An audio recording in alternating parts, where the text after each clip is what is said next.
I'm standing in the middle of my driveway, keys still dangling from my hand, mouth hanging open like I'm trying to catch flies. This can't be real. I blink hard, then again. Nope, still there. My 1850s post and beam barn, the Hayes Reynolds barn, listed on the National Register of Historic Places, featured in 3 history textbooks, and the literal cornerstone of our town's heritage district, is now Pepto-Bismol pink. Not a subtle, tasteful pink. We're talking radioactive bubblegum. My Little Pony threw up pink. What the actual hell? I drop my overnight bag on the gravel and walk closer, convinced this must be some kind of prank or hallucination from too much airport coffee. I'd only been gone for 2 days at a preservation conference in Boston. 48 hours. The barn had been its natural weathered cedar when I left. Oh good, you're back. Did you see what they did? Isn't it just awful? My neighbor Edith, 84 and perpetually stationed at her living room window, is shuffling down her driveway in her housecoat and slippers, wielding her cane like she's ready for battle. Edith, what happened? Who did this? I gesture wildly at the neon monstrosity. That woman and her crew showed up yesterday morning, 4 men with sprayers. I tried to tell them they couldn't do that, but that Palmer woman showed me some paper and said it was all authorized. Palmer? Karen Palmer? From the Meadowbrook Estates HOA? My stomach drops. That's the one. Clipboard, those white pants that look painted on, driving that big white SUV with the silly eyelashes on the headlights. I run my hand through my hair, probably making it stand up in all directions. But this property isn't even in Meadowbrook's jurisdiction. This is the historical district. We're not part of any HOA. Well, she seemed mighty sure of herself, had some paper with a gold seal and everything. I pull out my phone and start taking pictures, documenting the damage from every angle.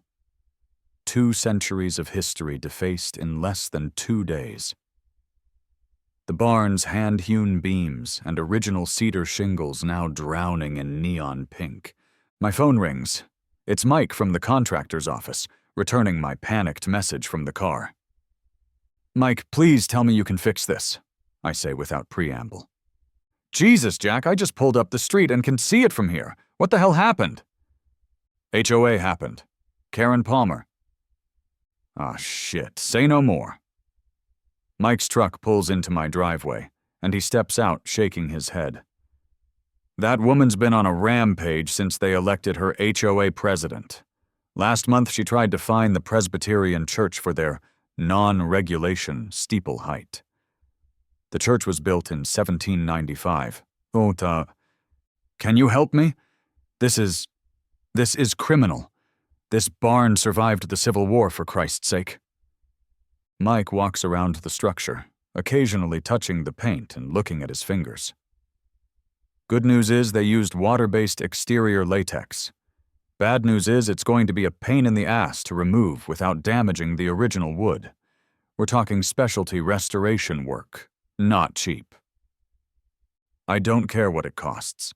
The Historical Commission will back me up on this. This is a protected structure. Mike whistles. You're looking at minimum 25 grand to do it right, and that's assuming there's no hidden damage we find once we start. Start putting together a proposal. I want work to begin yesterday. As Mike takes measurements, a police cruiser pulls up. Officer Dave Callahan steps out, puts his hands on his hips, and stares at the barn. Dispatch said there was vandalism, but holy mother of... He stops mid-sentence, shaking his head. Who would do this to the Hayes barn? My kid's 4th grade class took a field trip here last fall. Karen Palmer from Meadowbrook HOA apparently decided my historical barn violated their aesthetic standards. Dave pulls out his notebook. The HOA that's 2 miles from here? The one that has absolutely no jurisdiction over the historical district? The very same. Unfreaking believable. He starts writing in his notebook. This is criminal vandalism of a protected historical structure. That's not a misdemeanor. That's a felony-level offense in this state. My mailbox suddenly catches my eye. The red flag is up, which is strange since today's Sunday. I walk over and pull out a single envelope with the Meadowbrook Estates logo embossed on heavy card stock. You have got to be kidding me. I rip it open and scan the contents, my blood pressure climbing with each line. They're fining me. Listen to this. Notice of violation, dilapidated outbuilding affecting neighborhood aesthetic and property values. Emergency beautification measures taken per bylaw 7.3. Homeowner responsible for $1,750 beautification fee. Certified. Dave looks at the letter, then at the pink barn, then back at the letter. They vandalize your property, then bill you for it? That's a new one. This barn was built by my great-great-grandfather. It was a stop on the Underground Railroad. There's a plaque right over there from the Historical Society. I point to the bronze marker, now barely visible against the pink background. Officer, Mike calls out, you might want to see this. We walk around to the back of the barn where the original sliding doors stand open. Inside, several boxes of paint cans are stacked neatly. A clipboard sits on top with what appears to be work orders. Dave picks it up and reads aloud. Project authorized by Meadowbrook HOA Board, Beautification Initiative, approval form signed by K. Palmer. And would you look at that? She forged a county seal on this form. My phone pings with an email. It's from the county clerk, responding to my frantic message from the car. I scan it quickly. The county has no record of any permits issued for this address in the past year, I tell them, and confirms this property is explicitly excluded from any HOA jurisdiction due to its historical status. Well, Dave says, closing his notebook. Looks like Mrs. Palmer has finally gone too far. Document everything, Jack. I'll file the report and probably be in touch tomorrow for an official statement. This is going to the prosecutor. As Dave leaves, I notice a small gathering of neighbors forming at the edge of my property, pointing and taking pictures. Great. By tonight, Pink Barn will be all over social media. Mike puts a hand on my shoulder. My restoration guy can be here tomorrow morning to assess. Don't touch anything until then. We need to document everything properly for the insurance and the courts. I nod, still staring at the surreal Barbie dream house my historical barn has become. Thanks, Mike. As he drives away, I notice a black SUV slowing down in front of my house. Behind the wheel is a blonde woman with large sunglasses who appears to be taking pictures with her phone. When she sees me looking, she quickly drives off. I check my watch. The Historical Commission's emergency line closes in 30 minutes. My day of reckoning with Karen Palmer is just beginning. By Monday morning, the Pink Barn is trending locally on Twitter. I wake up to 17 voicemails, 38 texts, and a local news van parked at the end of my driveway. Mr. Reynolds, can we get a statement about the HOA controversy? A perky reporter with a microphone rushes toward me as I step out to get my newspaper. No comment right now, I say, retreating back inside. This is not how I wanted to get famous. My phone rings. It's my boss, Eleanor, the head of the State Historical Preservation Office. Jack, please tell me the photos I'm seeing on Facebook are some kind of prank, she says, skipping hello entirely. I wish. I got back from the conference yesterday to find this. I glance out the window at the neon nightmare. Who would do such a thing? That barn is one of the best preserved examples of 19th century agricultural architecture in the state. Karen Palmer, HOA president from Meadowbrook Estates, apparently decided my barn was an eyesore and needed beautification. Eleanor's silence is scarier than her yelling would be. When she finally speaks, her voice is ice. I'll be there in an hour with the State Attorney General's liaison. Before I can respond, there's an aggressive knock at my door. Through the peephole, I see a middle-aged woman with a blonde bob, white capri pants, and a designer handbag the size of a small suitcase. Karen Palmer in the flesh.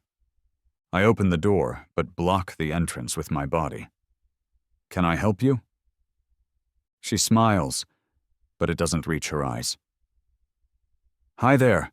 I'm Karen Palmer, president of the Meadowbrook Estates Homeowners Association. I just wanted to follow up on the beautification notice you received." She tries to peer around me into the house. "I noticed you haven't submitted payment for the service yet." My jaw clenches so hard, I'm surprised my teeth don't crack. "Service? You call vandalizing a historic landmark a service?" Her smile tightens. "Now, Mr. Reynolds, we both know that old shed was an eyesore. Property values are everyone's concern. We did you a favor, really." That old shed is the Hayes Reynolds barn, built in 1857 and listed on the National Register of Historic Places. I work for the State Historical Preservation Office, and that barn is literally under my professional protection. For the first time, uncertainty flickers across her face, but she quickly recovers. "Well, it's still within the Meadowbrook aesthetic jurisdiction, and our bylaws clearly state..." "Your jurisdiction ends 3 subdivisions over. This is the historical district. Your HOA has absolutely no authority here." She pulls out a map from her oversized purse. "According to our new expanded community guidelines, you can't just redraw maps to include properties you don't control. That's not how this works. That's not how any of this works." "Well, the county approved..." "No, they didn't. I already checked. What they did notice, however, is that you forged a county seal on your work order. That's fraud, Mrs. Palmer." Her face goes pale beneath her carefully applied foundation. There must be some misunderstanding. The police have already filed a report. The damage you caused will cost upwards of $25,000 to repair, which makes this a felony-level offense." "Now wait just a minute." "No, you wait. You vandalized a historic landmark, forged government documents, and trespassed on private property. I'm not paying your ridiculous fine. You're paying for the restoration, and you're likely facing criminal charges."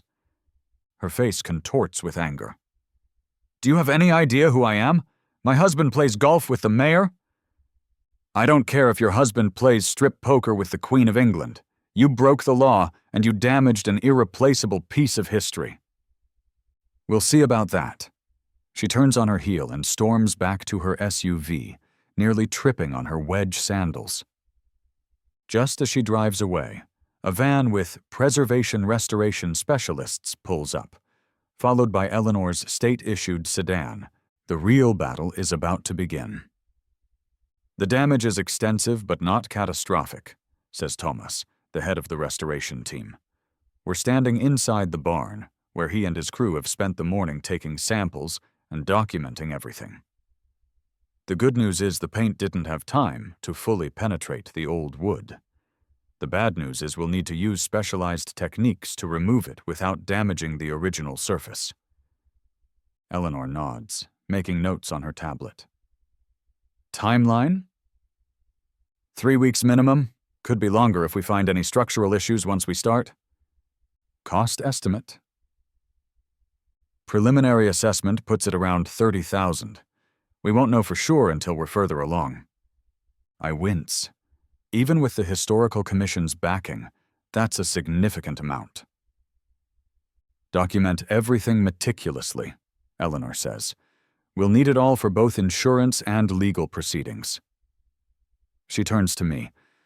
"Jack, the Attorney General's office is taking this very seriously. Defacing a registered historical landmark is a state offense, not just a local one." My phone buzzes with a text from Officer Dave. "Heads up, HOA called emergency meeting tonight, 7 p.m. at Community Center. Might want to be there." I show Eleanor the message. "Want to crash an HOA meeting?" She smiles grimly. "Wouldn't miss it." When we arrive at the Meadowbrook Community Center that evening, the parking lot is packed. Word has spread, and this is now the hottest ticket in town.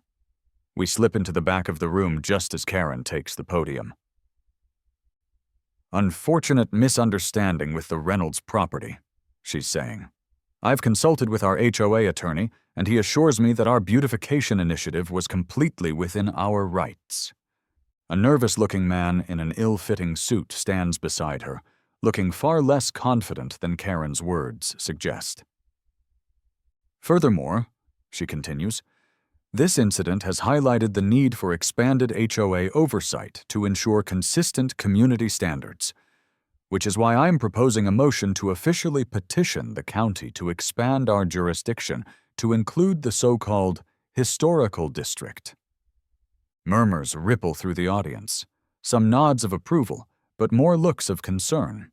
An older gentleman in the front row raises his hand. "Karen, that area has been the historical district since before any of us were born. Those properties are protected." "Protected from progress, you mean?" Karen replies with a dismissive wave.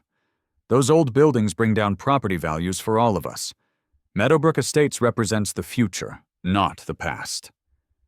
I've heard enough. I stand up. "Excuse me." All heads turn toward me. "Jack Reynolds. I own the historic barn that Mrs. Palmer decided to vandalize without permission." Karen's face goes rigid. "This meeting is for Meadowbrook residents only." "That's interesting, considering you seem to think your authority extends to my property, which is definitely not in Meadowbrook." Eleanor stands beside me. "I'm Eleanor Winters, Director of the State Historical Preservation Office. I'd like to clarify a few facts for everyone here." The HOA attorney whispers urgently to Karen, who looks increasingly uncomfortable. Eleanor continues, her voice carrying clearly through the room. "The Hayes Reynolds barn is a registered state and national historical landmark.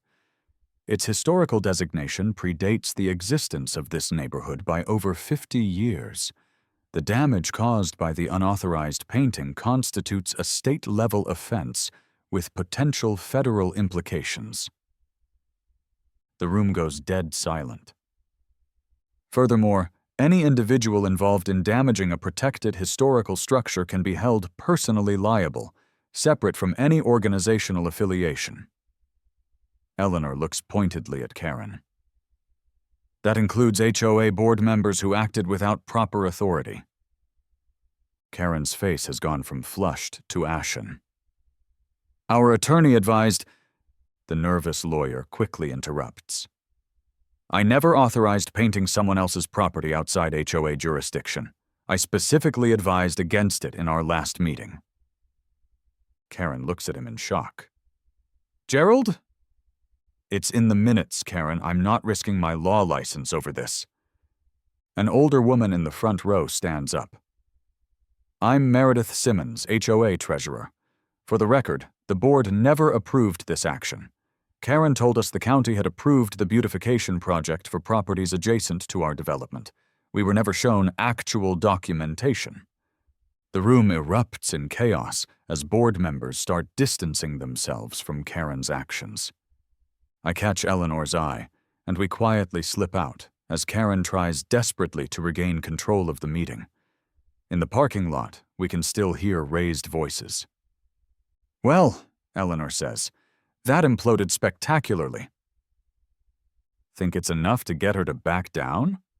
Eleanor checks her phone. "The AG's office just texted. They're filing charges tomorrow unless she agrees to pay full restoration costs and issue a public apology." She doesn't strike me as the apologizing type. Then I guess we'll see her in court. The next morning, Mike's restoration team begins the painstaking process of removing the pink paint. I'm working from home to oversee the project when a silver Mercedes pulls into my driveway. A middle-aged man in an expensive golf shirt approaches, looking uncomfortable. "Mr. Reynolds, I'm Richard Palmer, Karen's husband." I brace myself for more drama. "What can I do for you, Mr. Palmer?" He glances at the workers on scaffolding around the barn. I came to apologize for my wife's overzealousness. She sometimes gets carried away with her vision for the community. Carried away? She vandalized a historical landmark and tried to bill me for it. He winces. I know, it's indefensible. Look, I'm here to make this right. I'll cover all restoration costs, whatever they end up being. I study him carefully. Why? Because it's the right thing to do, and frankly, because Karen's actions could destroy everything we've built. I own Palmer Development Group. We have contracts with the county. This kind of publicity? He trails off, shaking his head. I appreciate the offer, but this isn't just about money. Your wife defaced a piece of history that can never truly be restored to its original condition. I understand. What else can I do? For starters, she needs to publicly acknowledge what she did and apologize. And she needs to drop this crusade against the historical district. He nods. I'll talk to her. Though between us, getting Karen to admit she's wrong about anything is harder than moving a mountain with a teaspoon. As if summoned by our conversation, Karen's SUV screeches into the driveway behind her husband's car.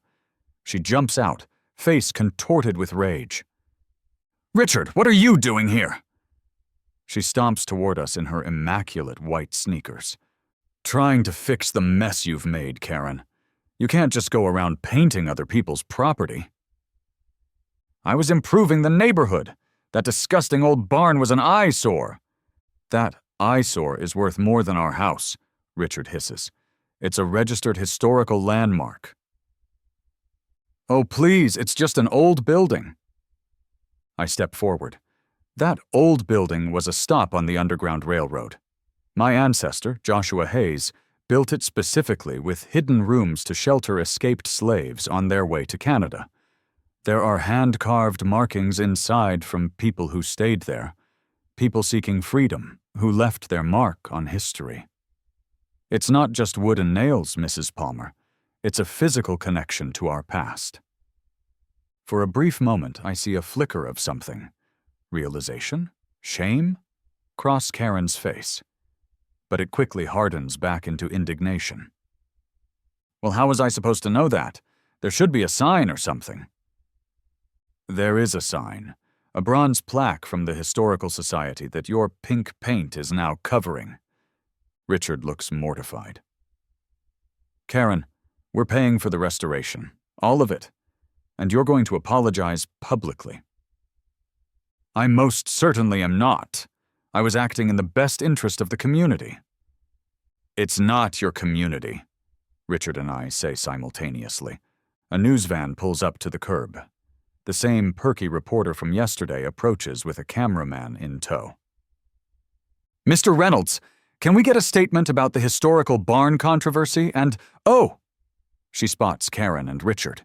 Mrs. Palmer, would you care to comment on the vandalism allegations? Karen straightens her designer top. I'd be happy to set the record straight. Richard grabs her arm. Karen, don't! But she's already marching toward the reporter, a practiced smile plastered on her face. There's been a misunderstanding about our neighborhood beautification initiative. As HOA president, it's my responsibility to maintain community standards. Richard and I exchange glances. You might want to stop her, I suggest, before she incriminates herself on camera. He sighs. 30 years of marriage, and I still can't stop Karen from doing exactly what she wants.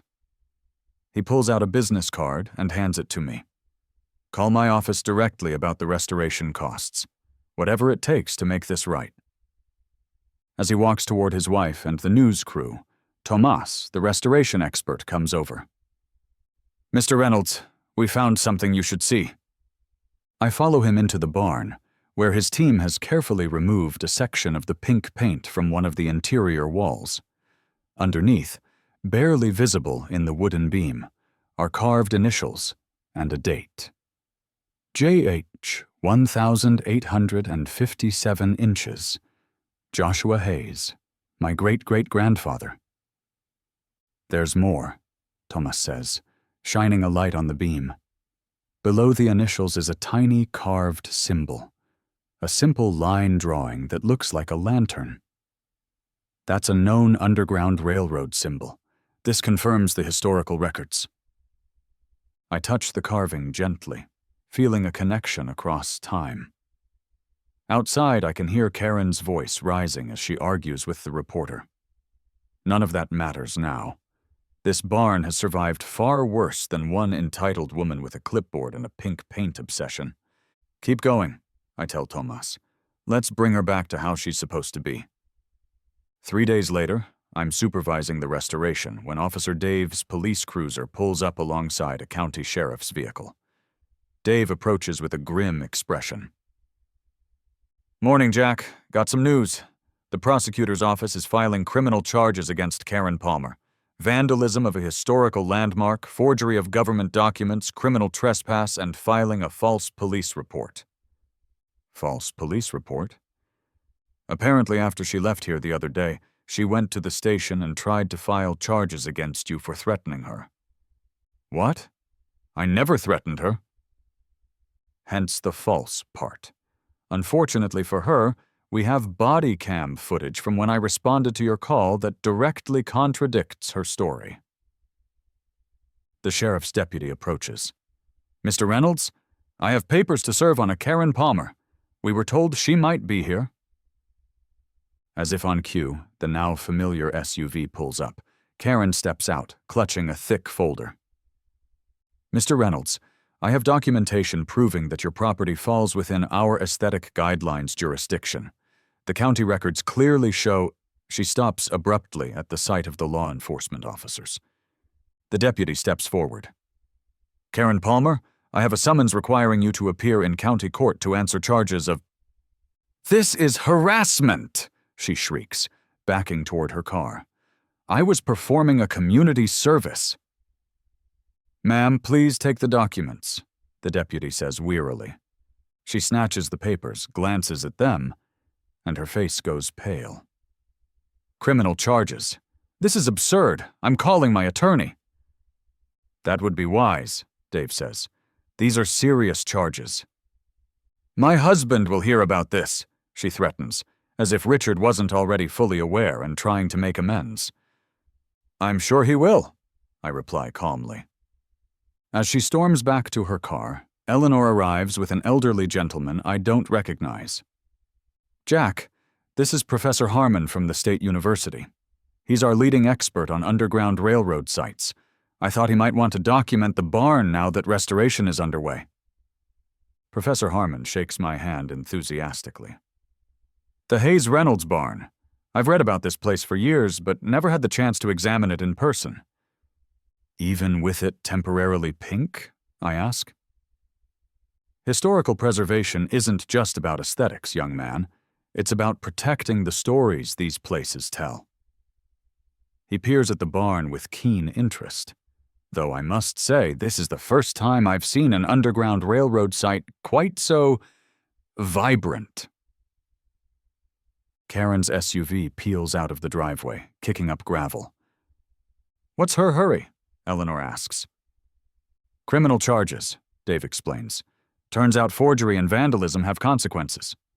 Ah, Eleanor nods. Speaking of consequences, the Historical Commission is holding an emergency meeting tomorrow to discuss additional protections for sites like this. Jack, we'd like you to present. Of course. As they head toward the barn, Mike's truck pulls in. He hops out with a middle-aged woman I don't recognize. Jack, this is Diane from the county permit office. She's the one who originally flagged the forged documents. Diane shakes my hand. When I saw the work order with the fake county seal, I knew something was fishy. No one gets approval that fast, especially not for a historical property. Thank you for catching it. Well, it's not just professional, she admits. My grandmother used to tell stories about this barn. Said her mother's family passed through here on their way north. I couldn't let someone mess with that history. I blink in surprise. Really? Do you know when that would have been? Around 1862, during the Civil War. We're finding carvings inside from that exact period. Would you like to see them? Maybe there's a connection to your family. Her eyes widen. I'd love that. As we walk toward the barn, now partially restored to its original weathered cedar, I realize that Karen Palmer has inadvertently done something remarkable. In trying to erase history with her pink paint, she's actually helped uncover it, bringing together people connected to this place across generations. Sometimes it takes a garish pink coat to reveal what truly matters beneath. 2 weeks later, the barn is almost fully restored. The pink paint is gone, revealing the original weathered cedar, lovingly preserved by generations of caretakers. The State Historical Commission has added additional protections to all registered landmarks in the county, specifically prohibiting any unauthorized modifications. I'm drinking coffee on my porch, admiring the barn in the morning light, when a black sedan pulls into my driveway. Richard Palmer steps out, looking tired but resolute. Mr. Reynolds, how's the restoration coming along? Almost done. Your checks have cleared, by the way. He nods. Good. Listen, I wanted to let you know that Karen's accepted a plea deal, community service and restitution. No jail time, thankfully. That's good. I never wanted her to go to jail. I just wanted my barn back. He glances toward the now restored structure. It is beautiful, in its own way. I never really looked at it before all this happened.